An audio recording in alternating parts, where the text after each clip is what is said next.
अस्सलाम वालेकुम dear students, मैं हूं अब्दुल्ला चिश्ती हैथम एकेडमी के प्लेटफॉर्म से। मैं आपको केमिस्ट्री पढ़ा रहा हूं। तो जो हमारा पिछला टॉपिक था बेटा, वो था आइसोटोप्स। आइसोटोप का इंट्रोडक्शन, उनकी टाइप्स और उनकी अबंडेंस के आइसोटोप्स कितनी किस्म के हैं, आइसोटोप्स क्या होते हैं और उनकी अबंडेंस कितनी होती है। ये सारी चीज़ें हम पिछले टॉपिक में डिस्कस कर चुके हैं पिछली वीडियो में। तो बेटा इस वीडियो के भी पिछली वीडियो की तरह आपने एंड तक देखना है, जिसमें आपको पता चलेगा आज का जो हमारा टॉपिक है यूजेस ऑफ आइसोटोप्स। इसमें आपको पता चलेगा कि आइसोटोप्स के क्या क्या यूजेस हैं, किस किस फील्ड में आइसोटोप्स यूज होते हैं। जो हम आइसोटोप्स पिछले टॉपिक में पढ़ा है हमने टॉपिक, उसका डेली लाइफ में क्या यूज है, कि जो चीज़ भाई हम पढ़ रहे हैं हमें पता भी तो चले कि इसका डेली लाइफ में यूज क्या है, ये चीज़ें कहाँ पे इस्तेमाल होती हैं, ईच एंड एवरीथिंग। और साथ साथ इसके एंड पे आपको जैसे पहले टॉपिक की तरह असाइनमेंट मिली थी, इसमें भी आपको असाइनमेंट मिलेगी जो कि आपने हल करनी है। और उसके बाद कमेंट बॉक्स में आपने इसका आंसर मुझे बताना है कि सर इसका आंसर ये है। अगर नहीं पता चलेगा तो भी मैं आपसे शेयर करूंगा इंशाल्लाह। इसलिए आपने इस वीडियो को एंड तक देखना है ताकि आपको हर चीज़ की डिटेल पता चले। तो चले बढ़ते हैं अपने टॉपिक की तरफ। आइसोटोप के जो यूजेस हैं ये देखें, radiotherapy, treatment of cancer, tracer for diagnosis and medicine, archaeological and geological uses. इसके अलावा chemical reactions and structure determination and last one जो है एप्लीकेशन इन पावर जनरेशन। तो बेटा ये जो सारे जितने भी इसके यूजेस हैं, इसको फर्दर वन बाय वन इसको डिस्कस करने से पहले मैं आपको एक बात बताता चलूं। वो ये है कि आपने एक चीज ज़हन में रखनी है कि जितने भी रेडियो एक्टिव न्यूक्लियाई होते हैं, मैंने पिछले टॉपिक में भी बताया था, वो उनके न्यूक्लियाई अनस्टेबल होते हैं और वो अल्फा बीटा गैमा रेडिएशंस को खारिज करते हैं। अब देखना यह है कि इन अल्फा बीटा गैमा रेडिएशन से हम क्या इस्तेमाल इनका कर सकते हैं, इनसे क्या फायदा ले सकते हैं। तो जो अल्फा रेडिएशंस होती हैं वो लेस पेनिट्रेटिंग होती हैं, आयोनाइजिंग उनकी पावर ज्यादा होती है लेकिन पेनिट्रेटिंग पावर बहुत कम होती है। मतलब किसी भी सतह के अंदर वो दंस नहीं सकती, ठीक है, सतह के ऊपर उनका रिएक्शन रहेगा। इसी तरह सेम एज बीटा रेडिएशन जो है वो भी जो है बेटा आयोनाइजिंग पावर तो उनकी बहुत ज्यादा होती है लेकिन उनका जो पेनिट्रेटिंग पावर है वो बहुत लेस होती है, ठीक है। और जो तीसरी रेडिएशंस है गैमा रेडिएशंस, उनकी पेनिट्रेटिंग पावर बहुत ही ज्यादा होती है क्योंकि वो विद इन द बॉडी सरायत कर जाती हैं। कोई भी बॉडी है उसके आर पार हो सकती हैं, लकड़ी है या लोहे की मोटी जो चट्टान होती है, मोटी दीवार होती है लोहे की, उसमें से भी वो आर पार हो सकती हैं गैमा रेडिएशंस। एक लोहे की एक फर्ज किया एक स्लाइड है हमारे पास, तो अगर गैमा रेज हम उसमें से गुजारेंगे तो वो उसके आर पार हो जाएंगी। इतनी ज्यादा पावरफुल और पेनिट्रेटिंग रेडिएशंस होती हैं। तो इन रेडिएशंस की नेचर की बिना पर इनको यूज किया गया डिफरेंट फील्ड्स में कि कहाँ पे बीटा रेडिएशंस यूज करनी है, कहाँ पे अल्फा रेडिएशंस यूज करनी है। अगर तो कोई बीमारी आपने देखा होगा अक्सर कि जी हमने लेजर ट्रीटमेंट कराया, चेहरे से बाल उतरवाते हैं लोग लेजर्स के जरिए, जो बहुत ज्यादा चर्बी होती है उसको रिमूव करवाते हैं।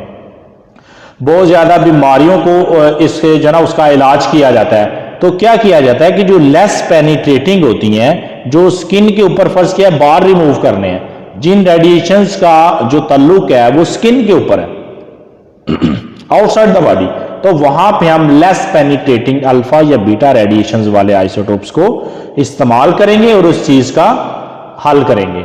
इसी तरह अगर कोई चीज बॉडी के अंदर नुकसानदेह है, कोई ट्यूमर है, कोई ऐसी जो है ना वो क्या बन गई है डिजीज ऐसी जिसका इलाज करना है, तो गैमा रेडिएशन जो कि ज्यादा पेनिट्रेटिंग होती हैं उनको इस्तेमाल किया जाता है ताकि बॉडी के अंदर जाके वो जो डेंजरस सेल्स हैं उनको डेड कर सकें। तो आइए बढ़ते हैं फर्दर वन बाय वन। जो रेडियोथेरेपी है, रेडियोथेरेपी भी बेसिकली आइसोटोप्स का एक यूज है या उस आइसोटोप्स की एक फील्ड है कि जहां इन आइसोटोप्स को किस मकसद के लिए इस्तेमाल किया जाता है। तो रेडियोथेरेपी में कैंसर ट्रीटमेंट हम पढ़ेंगे कि कौन रेडियोथेरेपी में किस चीज का इलाज किया जाता है। तो ट्रीटमेंट ऑफ कैंसर वाले टॉपिक को हम आज डिस्कस करेंगे जो आपकी बुक में है। ये इसमें रेडियोथेरेपी में और भी बहुत सारे इलाज होते हैं, लेकिन आपकी बुक में सिर्फ कैंसर ट्रीटमेंट है। तो फॉर स्किन कैंसर कि जो स्किन के ऊपर कैंसर होता है उसके लिए कौन कौन से आइसोटोप्स बेटा ये देखें, फास्फोरस 232 एंड स्ट्रॉन्शियम 90, ये 2 किस्म के आइसोटोप्स यूज किए जाते हैं। अब सवाल ये कि यही आइसोटोप्स क्यों यूज किए जाते हैं, कोई और क्यों नहीं किए जाते? भाई हमें जरूरत इनकी है क्योंकि ये बीटा रेडिएशंस को खारिज करते हैं। बीटा रेडिएशंस कौन सी हैं? जो लेस पेनिट्रेटिंग होती हैं, बॉडी के अंदर नहीं जा सकती। हमें बॉडी के ऊपर ट्रीटमेंट करना है, स्किन ट्रीटमेंट, स्किन कैंसर के लिए, इसलिए हम इन आइसोटोप्स को यूज करते हैं ताकि ये बीटा रेडिएशंस खारिज करें और कैंसरियस जो सेल्स हैं उनको डेड कर दें। उसके अलावा देखो कि for the treatment with in the body, अगर बॉडी के अंदर ट्यूमर है फिर हम कौन सा आइसोटोप यूज करेंगे? तो बेटा इस मकसद के लिए आइसोटोप्स कोबाल्ट 60 इस्तेमाल किया जाता है, क्योंकि जो कोबाल्ट 60 है ये कौन सी रेडिएशंस खारिज करता है? Gamma radiations. और गैमा रेडिएशंस क्या होती हैं? मोर पेनिट्रेटिंग होती हैं, ये जिस्म के अंदर धंस जाती हैं। तो इनके जरिए हम बॉडी के अंदर जो ट्यूमर है उसकी तोड़ फोड़ करके, उसके सेल्स को डेड करके इसका इलाज कर सकते हैं। उसके साथ साथ जो tracer for diagnosis and medicine है, ट्रेसर से के लफ्ज से पता चल रहा है कि ट्रेसर क्या है? ट्रेस करने वाला। कि अगर हमने किसी बॉडी में किसी बीमारी को, किसी ट्यूमर को ट्रेस करना है तो उस मकसद के लिए भी आइसोटोप्स यूज किए जाते हैं। आपकी बुक में भी एक आइसोटोप का उसने नाम दिया है आयोडीन 131। तो जो आयोडीन 131 है ये diagnosis for the goitre in thyroid glands, ये देखें ये किस मकसद के लिए इस्तेमाल होता है? Treatment for iodine 131 to diagnosis of goitre in thyroid glands. Thyroid glands गले में होते हैं। थायराइड ग्लैंड में क्या होता है कि थायराइड ग्लैंड गले में होते हैं और ये हीट प्रोड्यूस करते हैं बॉडी में। इसके अलावा बहुत सारे फंक्शंस होते हैं, और जब इनमें गोइटर की बीमारी पैदा होती है आयोडीन की कमी की वजह से तो गला फूल जाता है। इसके और भी बहुत सारे सिम्टम्स होते हैं। तो इसके इस्तेमाल, इसकी डायग्नोसिस के लिए, इसकी तशखीस के लिए आयोडीन 131 यूज होता है। इसके अलावा जो तीसरा इसका यूज है आइसोटोप्स का वो है archaeological and geological use. Archaeological and geological use में क्या होता है? For this purpose carbon 14 is use, carbon dating की जाती है। इस मकसद के लिए मैंने आपको बताया था जो अनस्टेबल न्यूक्लियाई होते हैं बेटा, उनकी एक लाइफ होती है जिसको हम कहते हैं हाफ लाइफ, जिसको हम क्या कहते हैं? Half life. फॉर एग्जाम्पल इस पेंसिल की हाफ लाइफ है 30 डेज। 30 डेज से हाफ लाइफ से मुराद है कि ये 30 दिन में आधी हो जाएगी। ठीक है, अगर पेंसिल यहां पे रखते हैं और कोई शख्स आके देखता है, उसको इस पेंसिल की हाफ लाइफ का पता है कि इसकी हाफ लाइफ कितनी है, तो वो 30 दिन बाद आता है तो वो उसको इसके हाफ होने से पता चल जाएगा कि ये 30 दिन पुरानी पेंसिल है। तो इसी तरह बेटा ये जो हाफ लाइफ है आर्चियोलॉजिकल एंड जियोलॉजिकल यूज है, इस पर्पस में कार्बन 14 जब यूज किया जाता है तो उसकी हाफ लाइफ देखी जाती है कि इसकी हाफ लाइफ कितने ईयर है, कितने सालों बाद ये हाफ हो जाता है। तो जो भी फॉसल फ्यूल्स होते हैं उनकी हड्डियां होती हैं तो उनमें कार्बन डेटिंग की जाती है, कार्बन की हाफ लाइफ चेक की जाती है और उसको कैलकुलेट करके अंदाजा लगाया जा सकता है कि डायनासोर इतनी साल पहले इस दुनिया में मौजूद थे या इतने पुराने हैं, इनकी एज इतनी हो गई है। समझ आ गया? इसको कहते हैं कार्बन डेटिंग। तो ये कार्बन 14 से पता लगाया जा सकता है। उसके बाद है chemical reactions and structure determination. इस मकसद के लिए बेटा carbon 14 isotopes is used for this purpose to label carbon dioxide.